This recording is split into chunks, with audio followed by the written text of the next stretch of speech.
이번에는 섹터 얘기입니다. 오프닝 때 말씀드린 것처럼 인터넷, 게임, 엔터 업종에 대한 얘기를 좀 다뤄볼 텐데 최근처럼 매크로 변수가 굉장히 가파르게 시장을 괴롭힐 때 특히 금리라든지 여러 가지 중앙은행의 스탠스, 공급망 훼손 고민하기 굉장히 어려울 때 인터넷, 게임, 엔터 업종은 조용히 자기의 자리를 찾아가고 있기도 합니다.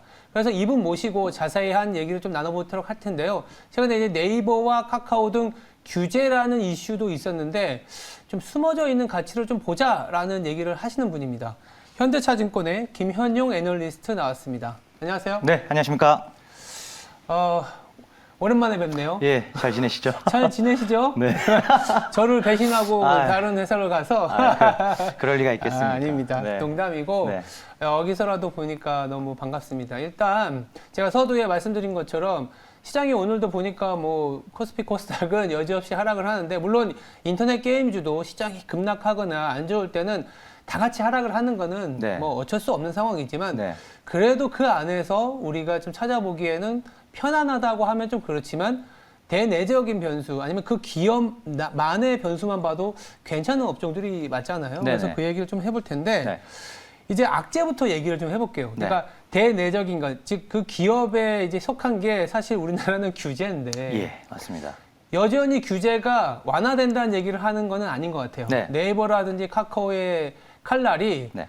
공교롭게도 대선이라는 이슈까지 있기 때문에 맞습니다. 이 표나 소상공인의 어떤 그 상권을 위협한다는 이슈는 뭐 내년까지 계속 되겠죠. 맞습니다. 근데 문제는 실적은 또 나쁘지 않았어요. 네. 그러니까 보통 우리가 실적을 숨길 수는 없지만 실적이라도 소위 작살 나면 규제를 조금 덜 해야겠다 이런 생각이 있는데 맞습니다. 실적도 좋아졌다라는 거는 전략하는 입장에서는 아직 규제의 영향을 안 받은 건가? 아니면 네. 규제에도 불구하고 좋은 건가? 이 생각이 들 수 있어요. 두 가지 네네. 중에 하나. 어떻게 해보세요? 일단은 이제 그 규제가 9월 초에 이제 금융 규제부터 시작이 돼서 그렇죠. 또 연이어서 이제 골목 상권 이슈로 이어지면서 그렇죠. 이게 말씀하셨던 대로 내년 상반기 대선이 있을 때까지는 네. 불확실성이 계속적으로 잔진동이 남아 있는 상태입니다. 다만 지금 최근에 이제 인터넷 업종의 주가가 그럼에도 불구하고 급락 이후에 가파른 반등을 시도하는 부분들은 그 규제로 인해서 영향을 받는 부분이 전사 실적에서 미치는 영향이 그렇게까지 크지는 않기 때문입니다. 그래서 카카오의 경우에도 사실 네이버보다는 카카오가 훨씬 더 지금 직격탄을 맞은 상황인데요. 그렇죠. 카카오페이랑 카카오 모빌리티 이 두 개의 회사가 우리가 정말로 좀 극한의 가정, 극단적으로 카카오 쪽에 불리한 가정을 하더라도 내년도 2022년도 영업이익에서 카카오페이 모빌리티로 인한 감익폭은 정말 최대로 잡아도 10%를 넘지 않습니다. 예, 그러다 보니까 기존에 그러면 카카오 이익에 대해서 우리가 열광했던 부분들, 광고, 커머스, 그 외에 기타 플랫폼 쪽 컨텐츠, 특히 컨텐츠 비즈니스 쪽에서 숨겨져 있던 가치들이 카카오도 네이버도 부각이 되기 시작하면서 다시 한번 주가가 우상향으로 고개를 틀려고 하는 상황입니다. 일단 그러면 네. 이렇게 생각해 봐야 될 것 같아요. 이제 규제라는 게 그래도 이익에 차지하는 비중은 크지 않다라는 네. 건 오케이지만 네. 보통은 확장성 있고 소위 말해서 주가라는 건 밸류에이션이 있기 때문에 네. 더 모멘텀, 규제를 받더라도 내지만 규제 이전에 그 기업을 봤었던 모델보다도 더 괜찮아라는 게 네네. 나와줘야 되거든요. 네, 그렇습니다. 그런 얘기를 좀 해볼 텐데 일단은 네이버부터 생각을 해보면 아까 네. 카카오는 내부적인 거니까 네. 쉽게 생각할 수 있는 거는 우리가 보통은 국내 업체가 네. 잘하는데 이제 수주나 이런 거 봤을 때 해외에서 뭐 수주 받았다 이러면 주가가 막 날아가는 맞습니다. 것처럼 네. 상대적으로 네이버는 이제 약간 글로벌화되어 있는 포털 업체잖아요. 많이 되어 있습니다. 특히나 생각보다. 이제 놀라운 거는 네이버 웹툰 같은 경우에는 네. 미국에서 또 흥행을 하고 있거든요. 네. 그래서 저는 그 확장성, IP 지재권을 활용한 맞습니다. 여러 가지 컨텐츠에서 이제 리밸류에이션을 받아야 된다는 생각은 하는데 네네.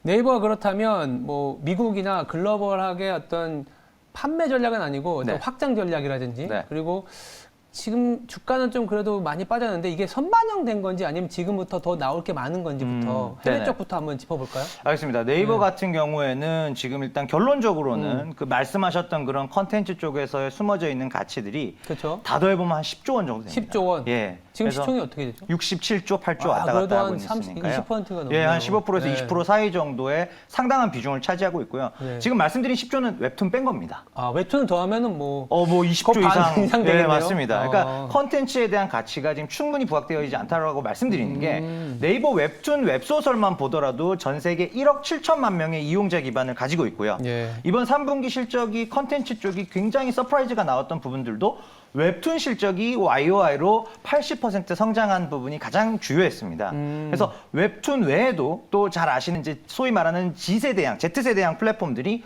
제페토, 케이크, 크림 뭐 이런 말랑말랑한 플랫폼들이 있어요. 메타버스, 디지털 영어 교육 앱, 그리고 이제 스니커즈 리셀 플랫폼 뭐 이런 것들인데 이들의 이용자 수도 합산을 해보니까 거의 한 3, 4천만 명이 나옵니다. 예. 그러면 거의 2억에다가 또 일본, 태국, 대만에서 압도적 1위 메신저인 라인이 2억 2천만 정도의 이용자 수를 가지고 있고요. 그래서 이런 부분들을 더해보시면 이게 플랫폼화된 부분만 지금 아태 지역을 중심으로 4억 이상의 월간 순이용자 수를 가져가는 이미 글로벌화되어 있는 플랫폼이 네이버다라는 것이고요. 예. 그 안에서 이제 우리가 아주 잘 알고 있는 웹툰 외에도 제페토, 케이크, 크림, 또 라인에서 미반영 가치, 또 국내 2위의 클라우드 사업자이기도 하거든요. 예. 그런 부분들을 합산해 봤을 때만 해도 충분히 10조 정도가 추가적 알파로 보인다라는 게 지금 네이버가 카카오와 주가가 좀 차별화되고 있는 가장 큰 이유입니다. 근데 그렇게 보면 네. 지금이라도 계속 사야 되는 거고 네. 아니면 보통 얘기하면 트리거 아까 말씀하셨던 여러 가지 가치들 아까 웹툰까지 합치면 네네. 30조인데 네네. 지금 굉장히 저평가라고도 할 수 있는 건데 저는 그렇게 보고 있습니다. 예. 근데 그렇다면 이제 그럼 트리거 언제 올라갈 거냐? 네. 왜 안 올라가느냐? 그렇죠. 그런 작은 트리거들은 이미 발생을 하고 있습니다. 그래서 크림 같은 리셀 플랫폼이 6개월 전에 900억의 외부 투자 유치를 받았는데요. 네. 6개월 만에 지금 4천억 가량으로 4배 뛰었고요. 네. 제페토도 1년 전에 1,500억 가치의 투자를 받았는데요. 최근에 이제 소프트뱅크로부터 약 1.2조 가치의 투자를 받았습니다. 거의 8배가 뛰었습니다. 이런 이제 프리 IPO 단계 VC단에서 선반영되고 있는 이런 밸류의 상승이 이제는 유통시장 쪽으로도 충분히 전이될 수 있는 상황이 됐고, 그럼 이벤트가 뭐가 있을까 생각을 해보면 제페토가 지금 이제 연말 연시점에서 게임 부문을 오픈합니다. 지금까지는 엔터랑 패션만 가지고 여기까지 왔어요. 조단위 밸류까지 왔습니다. 여기서 게임까지 오픈해버리면 이제는 뭐 로블록스나 포트나이트의 파티로얄하고 이제 전면전이거든요. 사실은 제페토에 네. 대한 가치가 조금 오버밸류도 된 거 아니냐라는 거의 이면에는 네. 러블록스하고 비교하는 건 좀 너무하지 않냐라는 거는 그 게임 부분도 좀 있었던 것 같아요. 맞습니다. 네. 그러니까 로블록스는 이제 게임을 기반으로 하고 있고 이미 전 세계에 확산이 되어 있는데 맞아요. 이거를 네이버 제페토하고 단순 비교하는 게 이게 좀 말이 안 맞다. 그렇죠, 그렇죠. 그래서 저도 이제 2조 원의 가치를 저는 사실 이제 연초부터 쭉 그렇게 말씀을 드렸었는데 로블록스가 3월에 상장을 했으니까요. 그때는 이제 반응이 반신반의 하셨었어요. 반신반의. 근데 지금 프리 IPO 단에서 제가 아닌 소프트뱅크가 조단위 밸류를 인정을 했으니 예, 그런 부분들이 결국은 이제 시장 참여자들이 이 제페토의 가치가 아직 게임은 없긴 하지만 네. 엔터나 케이팝을 기반으로 보시면 구찌나 디올 같은 럭셔리 탑 브랜드들이 현대차와 같은 오토메이커들 그리고 나이키 푸마 같은 스포츠웨어들 다 글로벌 브랜드들이잖아요. 맞아요. 이들이 로블록스보다도 먼저 제페토를 찾아갔어요. 특히 구찌나 디올 같은 경우 그렇습니다. 그러면 이제 이 데모그래픽스가 다르기 때문에 10대 중후반의 여성 유저들을 타겟팅하는 브랜드라면 오히려 우리는 로블록스보다 제페토를 먼저 찾아갈 거야. 그런 것들이 지금 하반기부터 빠르게 콜라보 프로젝트들이 늘어나면서 사실은 매출은 가장 후행 지표거든요. 누적 다운로드가 어느 정도 따라갔는지, 그 다음 월간 활성 이용자 수가 실제로 다운받은 사람들 중에 얼마나 많이 이용하는지, 거기서부터 이제 매출, 영업이익 이렇게 가는 거기 때문에 저는 선행 지표 기준으로 상대 가치 평가를 한 것이고 그 부분이 프리 IPO 단에서도 어느 정도는 지금 메이크업 해주면서 조금 이제 설명이 되고 있는 그런 상황이라고 보고 있습니다. 오케이. 근데 이제 네이버 같은 경우에는 뭐 글로벌 확장성 거기다가 이제 제페토라는 또 네. 뭐 로블록스에 버금갈 수 있는 네네. 내재 가치를 갖고 있다라고 하면은 네. 오케이인데 문제는 또 그 반대편에는 카카오 얘기를 좀 들어볼게요. 네네. 카카오는 어떻게 보면 좀 국내에 한정되어 맞습니다. 있다. 그리고 제페토나 아니면 네이버의 IP를 활용한 여러 가지 밸류에이션 상향과 달리 소상권의 침입 맞습니다. 그리고 원래 그냥 자기 사업부인데 굳이 그 쪼개기 해서 그거 상장하는 거에 대한 안 좋은 시선? 말들이 많죠. 네. 네, 맞습니다. 그게 완벽하게 다를 수 있거든요. 네네. 카카오에 대해서도 한번 이제 그래도 카카오도 네. 규제는 받고 있지만 히든 밸류 이렇게 찾아보면 있다.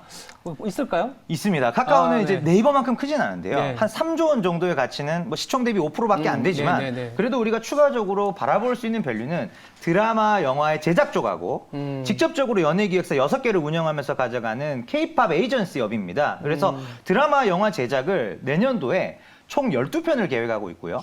그러니까 우리나라 1위인 스튜디오 드래곤이 30편 만들거든요. 네. 그거 대비 거의 절반에 육박하는 물량을 제작하겠다. 제작 스튜디오로 이제 밸류를 업하겠다는 거고, 특히 이제 단순한 편수뿐만 아니라 내년도에 그 넷플릭스 종이의 집 리메이크판이나 한국 드라마로 리메이크되는 부분이나 또 넷플릭스 수리남이라고 하는 하정우 씨 주연의 대작이 있습니다. 이런 것들을 카카오 엔터가 이제 제작을 하게 되고요.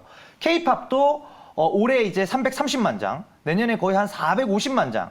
결코 작은 숫자가 아닙니다. 그래서 아이돌 에이전시로서의 어떤 역량들도 충분히 각각 조 단위 이상의 가치가 우리가 설명이 되기 때문에 합산해서 본다면 한 3조 원 가량의 기업 가치를 추가적으로 바라볼 수 있는 부분이고요. 물론 네이버 대비 너무 로컬에 편중된 사업 구조다 보니 역으로 이제는 타파스나 레디시 같은 미국의 웹툰 웹소설 기업들을 공격적으로 인수하면서 이제는 우리도 해외 비중 많이 늘릴 거예요 라고 강하게 어필하고 있는 상황입니다. 둘 다 이제 네이버와 카카오가 아직은 숨겨져 있는 가치가 높다라는 말씀을 하셨는데 네. 뭐 잘 아시겠지만 기관을 담당을 하시기도 하고 개인 투자자분들도 네이버, 카카오 둘 다 들어가는 것보다는 또 선택의 기로에 놓일 수도 있거든요. 맞습니다. 좀 더 선호하는 종목이 있을까요? 네이버입니다. 네이버. 네. 그럴 것 같았습니다. 그렇죠. 일단은 뭐 먼저 규제를 또 2, 3년 전에 네. 조금 뭐 화살을 아닌 화살을 받아서 네, 그거를 이제 체질 개선을 했죠. 그렇죠. 체질 많이 개선도 했고요. 했었고 네. 조금은 이제 뭐 앞서 나간다는 게 아니라 일단은 사업 영역이 조금은 다른 영역이라는 거. 맞습니다. 밸류에이션도 네. 상대적으로 네. 네이버에 조금 줄 수 있는 상황이지 않겠냐라는 얘기를 드리겠고 네. 그렇다면 마지막으로 이거는 이제 게임 영역인데 네. 수급하고 맞물려서 말씀을 좀 드려볼게요. 네. 최근에 그 공매도 세력들이 네. 이제 게임 쪽으로 가고 있다라는 얘기가 나와요. 네. 왜 그러냐면 최근에 메타버스라든지 NFT 관련해서 네. 이게 지금 당장은 아닌데 수급으로 올라온 거면 예.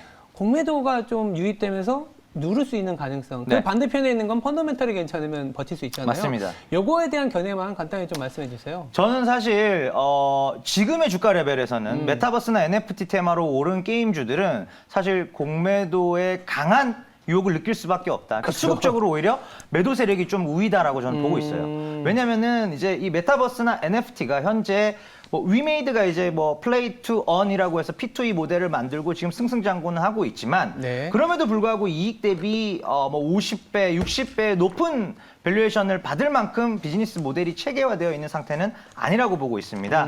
그래서 일단 지금은 수급적으로는 뭐 들고 계신 분들 사실 차익 실현하는 구간이 맞는 것 같고요. 공매도 얘기가 계속 나오는 부분도 기본적으로 게임 본업 자체는 업황이 올해 안 좋기 때문입니다. 그렇죠. 모바일을 정점으로 이미 성장성 자체가 높은 한 자릿수로 많이 내려와 있고 디레이팅이 되는 구간이 있기 때문에 펀드가 그렇게 좋은 업종은 아닌데 갑자기 메타버스 이거 하나만으로 이렇게 4-5배 올랐다고? 그래서 이제 공매도가 맞아요. 얘기가 되는 것이고요. 저는 지금은 매도 우위 구간으로 보는 게 펀더멘털리 맞다라고 보고 있습니다. 알겠습니다.